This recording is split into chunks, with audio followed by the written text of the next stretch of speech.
Hello everyone, and you know the deal by now. It's UFC 320 review time here with the Mio on MMA podcast.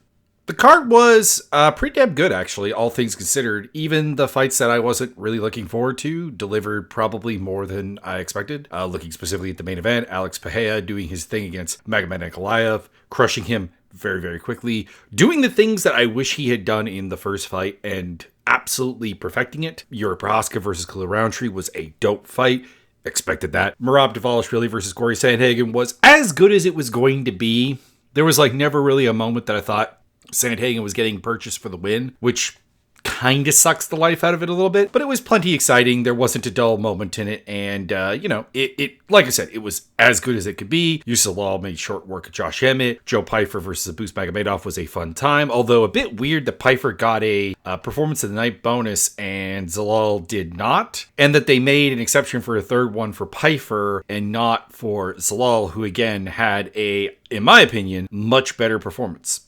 He went out there and he did the job, whereas Pyfer had a very poor first round. We'll get to that. Atiba Gauthier defeated Tristan Vines. That was admittedly a waste of time, but it was a cool waste of time for 101 seconds. Daniel Santos versus Jusang Yu was a fun fight. Continuing on down, Jakob Wickless Wickwatch. I will get that right at some point. Versus Patchy Mix. That one was maybe a low moment for the card. That being said, it still wasn't terribly bad at all. Edmund Shabazian made good work of Andre Muniz. Punahele Soriano versus Nikolai Veretennikov. Okay, that might actually have been the low point in the crowd. That was not a very good fight and really, really concerning for Soriano moving forward. Yana Santos versus Macy Chasen was fine. Farid Basharat versus Chris Gutierrez was fine. Rabiz Brahimov versus Austin Vanderfort didn't have a very good first round, but afterwards it got good. And Veronica Hardy versus Brogan Walker was a fun time as well. So a pretty deep card, a pretty solid card. Coming out of this, the interesting thing is apparently Alex Pereira is talking about going up to heavyweight, which would be interesting, trying to go for that 3-division title, which I could be wrong. I'm thinking here for a hot second. I don't think anybody's ever done that. There are a couple of 2-division champions, of course. BJ Penn, Randy Couture would be examples of this. I guess you could consider Vitor Belfort a 2-division champion, I suppose, because he won the legitimate middleweight title, or the 205 title, pardon me, and also on top of that had won a open weight tournament. So in theory, he's a heavyweight champion as well. I guess he would count. But and then below that you have your BJ Penn, I think I said him. George St. Pierre, of course, is the most recent one. And John Jones actually would be the most recent one. It'll be interesting to see if he can go for it. I mean, but Pereira could probably absolutely do it. The heavyweight division is, like I said, right now, outside of Tom Aspinall, there's not really anyone that I would think of him having even a particularly hard time with, honestly. There's a possibility that a Curtis Blades or a Sergey Pavlovich could ragdoll him with their respective wrestling games. But realistically, they're both guys who are very vulnerable getting to the wrestling game to getting hit. So I honestly would just probably pick Pereira to knock them out. So I don't know. There's a possibility of a 3-division champion here, but it's really just because the heavyweight division is, I don't want to say the worst it's ever been, because that's probably not true. But it's at one of the absolute low points that it's ever been.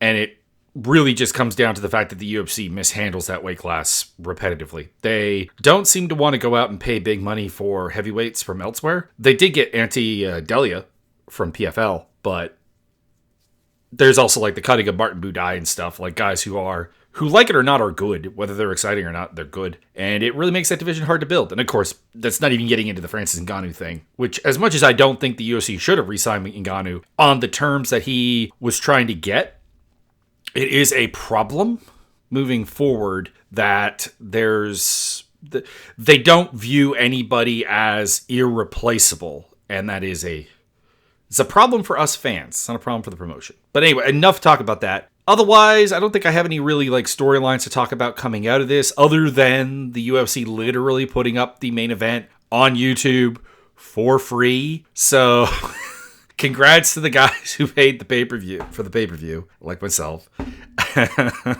We got duped on that. Although I don't know. There were other things obviously, but it does definitely signal like how much they really do not care about pay-per-view buy rate moving forward. Mostly because like the ESPN deal is coming to an end and they don't get money for the pay-per-view buy rate, which I've repeatedly said is like the problem with the UFC right now in terms of quality.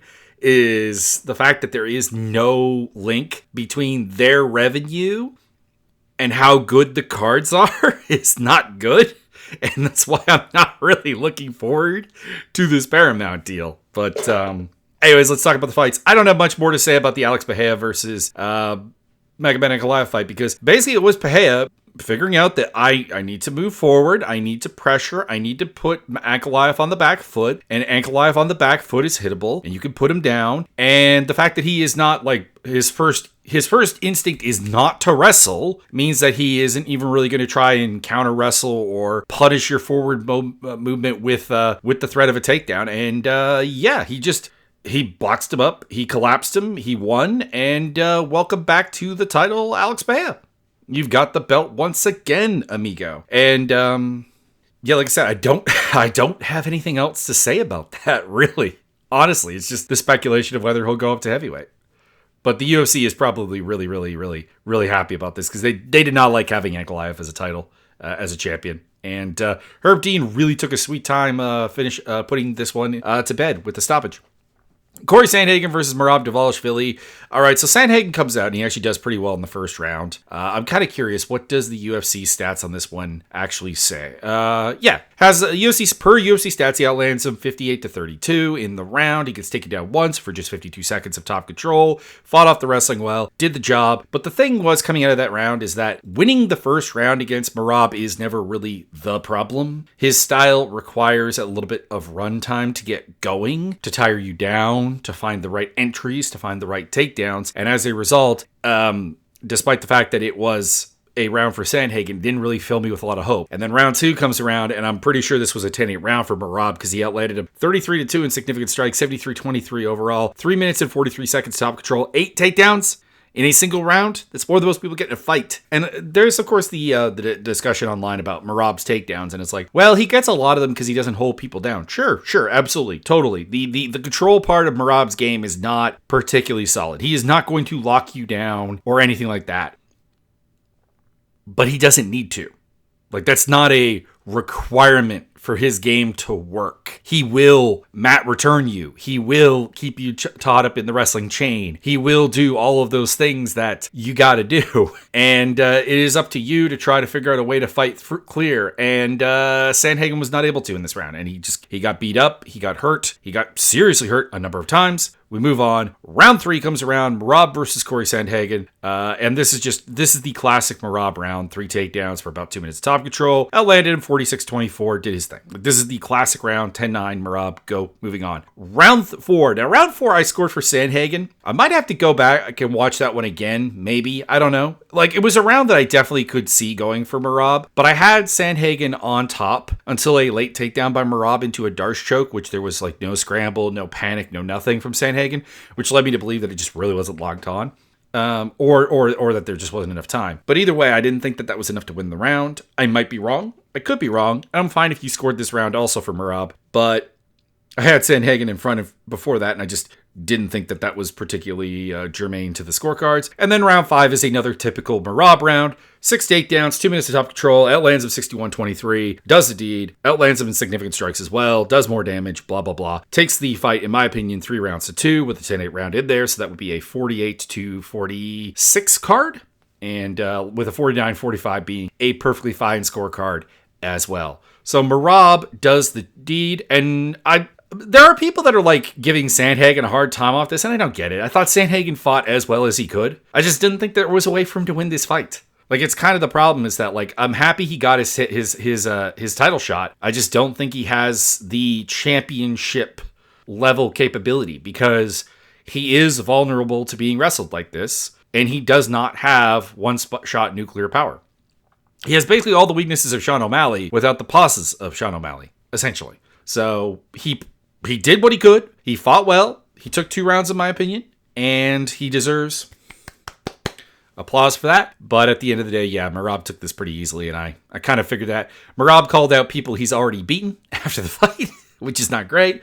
But at the same time, if Mario Bautista doesn't beat Umar Nurmagomedov, there really isn't anything that he hasn't already beaten in the pipeline coming up. I guess you could do you can't even really do Yudong Song because he lost to Peter Yan. But I guess that's on there. I guess that would be the other option. But like I think if Sandhagen could basically do a mini Merab to Yudong Song, I don't really need to know. I don't really need to see what Merab does to him at all. Merab's a freak. Is he on PEDs? I don't know. But until they bust him, it doesn't really matter. He is a once in a lifetime talent that we are looking at here that is doing the things. There was some talk about him moving up to 45. I guess 45 though I think is pretty interesting right now from title contenders. I don't think you need to do that. Jiří Procházka versus Khalil Rountree Jr. Rountree was fighting great for 2 rounds here. And I don't know if it was Jiří not being able to find his groove or if it was actually Rountree fighting really well. I don't know which it was. But he was keeping the range. He was keeping things not chaotic. What kind of highlighted round 1 was that it was like a 1 or 2 punch deal and then we're done. I'm curious here. I'm right on this. Jiří landed more strikes in round 3 where he got the finish on Rountree than he did in rounds 1 and 2 combined. He landed 12 strikes in both those rounds, 47 in the third round. So this was the type of fight for 2 rounds, this was the type of fight that Rountree could win. It was dedicated by the fact that he is a cleaner striker, he is a cleaner range striker, and he is the definition of a good technical fluid striker. And then Jiří Procházka in round 3 is like, I'm down 2 rounds to none. It is time to go full crazy, boy. I am going to come forward. You cannot stop me from coming forward. You cannot stop me from hitting you. You cannot do anything to me at all. And he swells Rountree's right eye up. He's going there. Rountree's begging for clinches, and he's unable to get them. Or when he is getting them, he's getting punished with knees and elbows. Jiří is not letting him be safe. Jiří is bringing the violence and the chaos, and he puts him down and he puts him out. He does the job. And this is the problem with Jiří, is that almost everyone in the division is capable of winning those first 2 rounds against him. Like, it's on the table. If he doesn't go crazy, that you can beat him. And when he goes crazy, he's vulnerable, because even during that 3rd round, Rountree landed a lot of shit. But the problem was that I couldn't pick Rountree specifically because I didn't think he could deal with this. He would be getting pressured and facing the chaos, and he'd be trying to read the textbook, basically, on how to respond to it. And there is no textbook for responding to Jiří Procházka. And Jiří Procházka gets the win. He wants a title shot, which I'm fine with. But I do think Allberg is the guy I would put in that position. We've seen Jiří versus Alex a couple times, and I don't hate the idea of seeing it again. I'm not against it, but you have lost twice, and I think you will lose a 3rd time. But because there's nothing different about Jiří, it's not like he's getting better. In fact, I'm going to boldly say this might have been Yuri's like worst fight. It's just the 3rd round was amazing and dope and crazy, but like for 2 rounds, he was neutralized. He was neutered. So I don't think this is even like a good fight for him. But anyways, he gets the win. Youssef Zalal made short work of Josh Emmett. I don't have much to say. Early takedown for Youssef Zalal. Gets up on the back. Gets a little too high. Falls off, but he grabs an armbar. Gets down. Emmett verbally taps, and that's it. Zalal called for a Diego Lopez title shot, which has got to be the first time I think someone has called for a title shot in their division for a guy they don't train with. That's bizarre. And yeah, someone asked on Twitter if Zalal was in title contention. And I want to be clear here. He doesn't deserve the next title shot. That should go to Movsar Evloev. And if we're ignoring Evloev, which the UFC clearly is, it should go to Lerone Murphy. But if you were like, who's the top 5? Who's the 5-man shortlist? Zalal's probably on there. And this person complained about like beating Josh Emmett shouldn't get you there. It shouldn't be a thing. But the problem is that, like, yeah, sure, in a perfect world, no. In a perfect world, the UFC's ranked fighters would be better matched, better constructed, and probably a little bit more active. We don't live in that world. In the world we live in, this is kind of like back when Islam Makhachev first got a title shot, and everyone was like, his resume doesn't deserve this. No, he shouldn't be getting a title shot. He hasn't done anything. And it's like, I don't necessarily disagree, but like the problem is who are you putting in this spot instead of him? Because at the time, it was a bunch of guys that RDA had already beaten, and therefore, why do we want to see it again? Or Beneil Dariush, who had the exact same problems as Islam Makhachev, in the sense that they were supposed to fight each other, and that was supposed to be their big fight. and then Benny pulled out. So what are you going to do? It's kind of the same thing here, is that is winning over Josh Emmett and a debuting Aaron Pico, in the case of Laurent Murphy, enough for a title shot? It shouldn't be. But who's done more? Because the answer is not Diego Lopez. The answer is not Yair Rodriguez. The answer, I guess, would be Mozar Evila, but we know the UFC is not interested in doing that. So that's all there is to it. It's not Aljamain Sterling because he lost to Evloev. Anyways, not much else to say about that fight. It was a very, very, very, very quick, very, very, very, very cut and dry fight. And then we had Joe Pyfer versus Abus Magomedov, and the first round of this was cool. Abus got a takedown that Pyfer actually initiated, which was weird, and got top position, had a couple of very good moments, got some good ground and pound in there, really just kind of locked Pyfer out of the game. And then in the second round, he comes out and he's already breathing kind of heavy, and he just gets knocked out. Body bags Pyfer, gets the job done, gets the win, gets W, gets the 50K over Youssef Zalal, because Dana loves himself some Joe Pyfer, and will never not love himself some Joe Pyfer, it seems. Actually, I shouldn't say that, because all it would take would be Joe Pyfer talking about fighter pay for Dana to leave that bandwagon like that. Like just absolutely getting off the bandwagon. There's a really easy way to make it an enemy of Dana White. Did this answer any of my questions about Pyfer going forward? No, because Abus kind of just abused and gassed out, and it's unfortunate because it looked like he was legitimately taking some steps to fixing that, and the old Abus just came out to play again. And I don't question Pyfer's power. Like, I don't have Joe Rogan's "this is the greatest power we've ever seen at middleweight" take. I just don't. But he is undeniably powerful, undeniably explosive, and everything. And but there's nothing that this type of fight would prove about Joe Pyfer that he hasn't already proved. So yeah, Pyfer gets a W, gets the win. I can't really say much else about that. He did the job, and we kind of just move on, I guess, in a nutshell. So moving on down to a complete waste of time. Like I said, Atiba Gauthier versus Tristan Vines. Vines didn't want to be here. He was avoiding with his footwork and got kneed really hard when he was charging forward, and basically kind of just got hit with a couple elbows in the clinch on the fence. And then basically people are like, he kind of headlock knocked him out when he just kind of threw him down when he was already loopy. It was a waste of time, but Atiba Gauthier is still like a really, really, really fun, scary prospect. I get it. And I also get that he's not really ready for like much more than this, because there's a lot of questions about the depth of his skill. But no, this was a showcase. It did what it's supposed to do, I guess, but I wouldn't really even call it a fight. Daniel Santos versus Ju Sang Yu. Ju Sang Yu had a really good first round here. He was showboating a bit much for my taste, because like, dude, you're not doing anything like super amazing. Like you can calm yourself down, but he outlanded him 48-18, outlanded him significant strikes 28-17, did the job, got taken down once, didn't really go anywhere, and it was a good first round.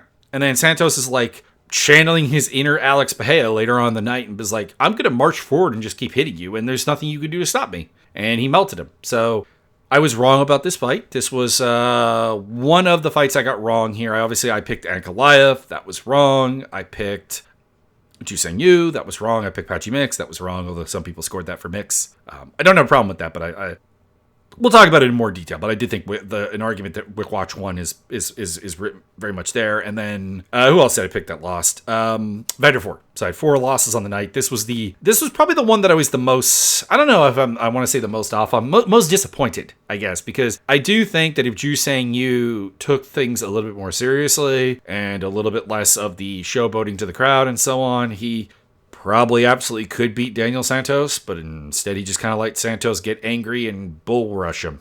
That is that, I suppose. 21-second knockout into the second round. Does it answer questions about Santos? Not really. It's kind of like the Pyfer thing. I don't question Santos's ability to like hit hard. I don't question Santos's ability to knock people out. I question the ability to put together a game where the other fighter can redirect the aggression and the directionality of the fight. And there were points when Zhang was able to do that, but at the end he could not. So it's a good win still for Santos, and it's a hopefully eye-opener for Ju-Sang Yu that it's like, my dude, the physical advantages and the margins you had on the Korean scene do not translate to the UFC. You beat Jeka Seregi, who should not be here. You now need to actually take people seriously. So hopefully he does better in his next fight, I guess is the best I can say. And then moving on further down, we had Wickless versus Patchy Mix. I gave the first 2 rounds for Wickwatch. I'll get it right. And I gave the third round to Mix. Now, the second round is the interesting one here because I think rounds 1 and 3 are very, very uncomplicated. They are what they are. So I kind of want to see it. What are the stats here? And I know UFC stats are not to be trusted, blah, blah, blah. But Wickless outlanded him in the second round, 48-35, 31-25 in significant strikes, and had the only real sub attempt of the round. Mix had 2 takedowns covering 1 minute and 17 seconds on top control. So on the numbers, Wickless won the round. And I agree with the numbers. Not because the numbers tell me, but because watching it, it's just like the damage was Jakobs. The danger was Jakobs. And Mix did very, very little with his top control. So I couldn't give the round to Mix. If you did, I don't have a huge problem. But there were people screaming robbery after this, and the answer is no.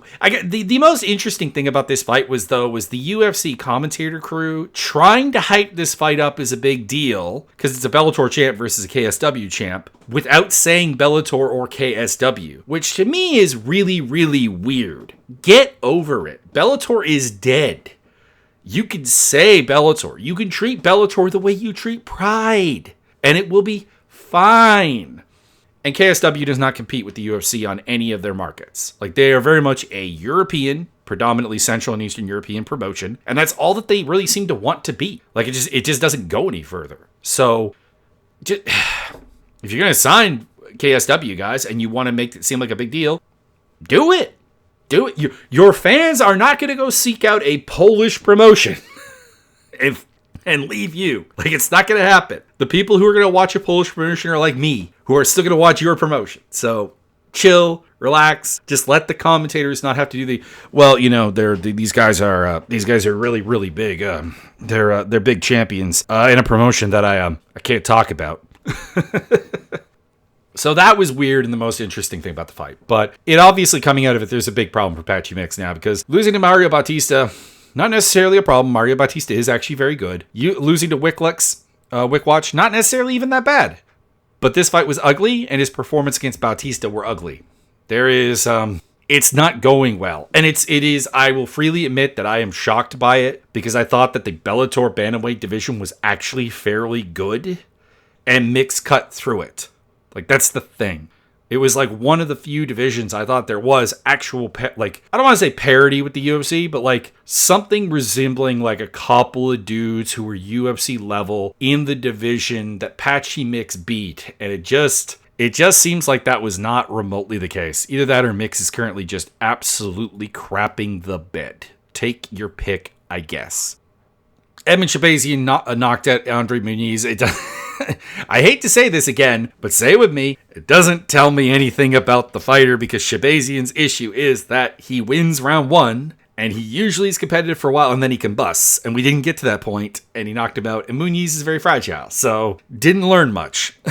But hey, I do really want Edmund Shabazian to turn into something really good, because he's pretty well-rounded, he's pretty exciting, he's pretty effective. Like, if he can become a legit title contender, that would be better for the promotion, it would be better for the sport. It's just a matter of, like, has he actually figured stuff out or no? Because the problem with his career is it's a bunch of early stoppages in the UFC. Antonio Jones on the Contender Series, Charlie Ward, Jack Marshman, Brad Tavares, Dolce Lungiambula, AJ Dobson, Dylan Budka, And then like a decision win over Andre Petroski, who's like just like not dangerous if you put him behind the 8 ball. And now Andre Muniz. And then like everything else, it's like losing to Gerald Mearshart in a fight that he was winning, losing to Anthony Hernandez, losing to Nassim Imavov, losing to Jack Hermanson in a fight that he was winning until it started turning against him, losing to Derek Brunson in a fight that he was winning until it started turning against him.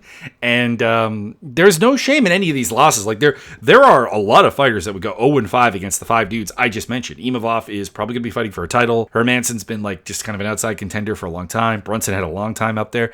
Anthony Hernandez will probably fight for a title. GM3 is this tricky, like, veteran dude that it's really, really hard to prepare for. But it's like, if guys don't combust or just accept being behind the entire time, like a Petroski who cannot change things, Shabazzian will win.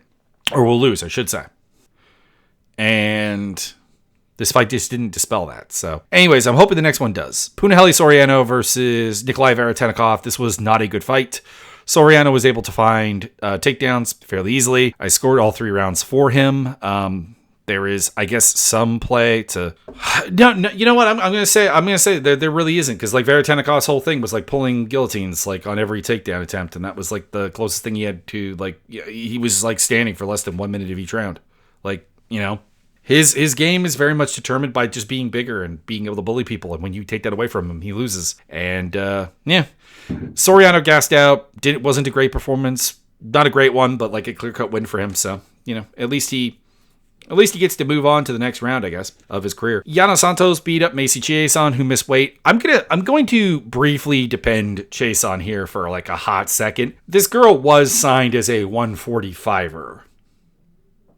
So the idea that she should be making bantamweight really just shouldn't be on the table. And if you're not going to have a 45 division, and she probably would, this is probably less of a defense than I'm thinking, she should probably just be cut and let to go to PFL or Invicta or whatever, like wherever she can fight like more comfortably in her weight class. And so she missed the weight. She lost the first 2 rounds, I thought, to Santos pretty clearly. She had a good 3rd round, had a rear naked choke that Joe Rogan was pretty sure was going to end the fight. I did not. I thought it was definitely a neck crank more so than a rear naked choke. But this fight was just kind of like what I said, is that like Chiasson's game does not really exist at range, despite being outside of like spinning kicks. She does not strike well at all. She has to get in the clinch. And if you're going to clinch with Santos, Santos is a hoss in the clinch and actually a pretty good clinch striker. So yeah, I don't have much else to say about that. I'm happy to see Santos win. I hope Chiasson cleans up the weight cutting, I guess, or goes to a place that she can actually fight at the weight that she's probably capable of making healthily. So that's about it. I guess that's why I've been predominantly unable to get behind Chiasson as like an interesting bantamweight. It's just not there. And then Farid Basharat versus Chris Gutierrez. Gutierrez had some moments and stuff, but like he was taken down and held down for a good chunk of the first round. Got taken down in the second round as well, or the third round as well. Didn't really get there, do much, and just got outlanded in every round except for the first. Oh, pardon me. Actually, he apparently outlanded him in the third. Go figure. I didn't think so. Wait, did I give the third round to Gutierrez? I think I might have given the third. I think I might just have wiped this. Okay, yeah, I did give him the third round. But yeah, Gutierrez, when he can't lock you out of the fight and lock you out of mid-range, he has serious problems, and Basharat was able to find that range and get things done. So congratulations to Farid Basharat. You're undefeated. Keep it rolling, young man. Ramiz Brahima knocked out Austin Vanderford. It was not a good look for Vanderford. He was able to get takedowns and stuff, but he did look very vulnerable, just getting clocked and not competitive on the feet, which probably would point out that he landed 5 significant strikes only over the course of a round plus. So good performance by Brahima. I don't know. Maybe I need to actually start thinking about Brahima and this new alliance with Bilal Muhammad over at Valley Flow, and actually be like, you know what? This guy actually has something, because he's starting to look better on the feet. He's starting to look more powerful. He's starting to look more physical. And maybe there is actually more than just a quadruple A fighter here. I'm not saying anything about like a title shot or even a ranked fight or whatever, but like he may actually be an action fighter who beats the other action fighters on a fairly large basis, and a guy who can probably be an excellent measuring stick in the middle of this division. So it is a positive going forward for him. obviously. So kick ass, do your thing. Welcome up next time. And then Veronica Hardy just kind of did Brogan Walker in. When Walker decided to like go for takedowns and just like force the issue, it did work, which is concerning, but like she had nothing for Hardy on the feet. And Hardy was able to land a lot of shots and also even turn some of the grappling against Walker, particularly in the first round. So Brogan Walker doesn't really belong here. I hate to say that, like she is on the list of not number one on this list. That would be Vines. Vines is the fighter on this card that definitely doesn't belong in the UFC. But Walker does rank pretty highly there. That she just doesn't have the physicality to make her very, very simple meat and potatoes sort of bully game work. I think you need to be an exceptional athlete to do what she's trying to do, and she's not. So that was it. The fights were pretty good. Check out the links down below for social medias, video gaming stuff, and the Fight Simulator Discord, as well as the Fight Masters League. Shout out to Jesse, who was the winner of round 2 of this season of the Fight Masters. And what happened, Dalton? You came in here all hot and, amazing, and you won at Perth, and then you finished dead last on UFC 320. So anyways, it's a very, very open field. You can still pop in if you want. And I will see you guys. You know what? I'm going to aim for Wednesday for the predictions for the next card. There you go. That's my promise to you.